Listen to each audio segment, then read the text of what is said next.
ሰላም እንዴት ናችሁ? ዛሬ የረጅም ዓመት የአገልግሎት ታሪክ ያላትን መኪና ወደ እናንተ አደርሳለሁ። የመኪናዋን ታሪክ በአዲስ አበባ ፖሊስ ጠቅላይ መምሪያ የትራፊክ ቁጥጥር መምሪያ ኃላፊ ኮማንደር አበራ ባይሳ ይነግሩናል። አብረን እንከታተል። እዚች መኪና ታሪክ ረጅም ነው። ከሰሌዳው ስንነሳ 01 ነው የለጠፈው። ሁለተኛ ሞዴሉ 350 SL ነው የሚባለው። ጀርመን ስሪት ነው። ከሞዴሉ ጋር ይህንን ነው የሚመስለው። ከአገልግሎት አንጻር ረጅም ጊዜ ያገለገለ ተሽከርካሪ። ከኔ በፊት እኔም በታሪክ ነው የምሰማው።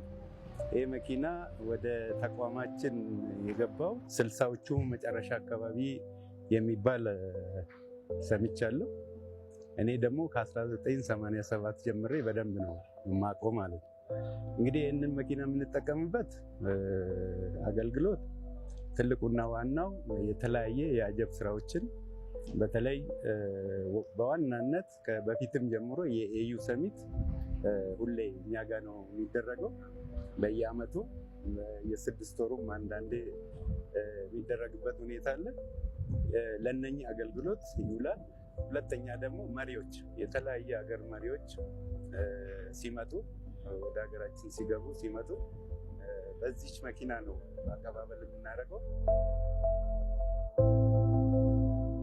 ኃይለሥላሴንም የተወሰነ አገልግሎት እንደሰጠች ሰምቻለሁ።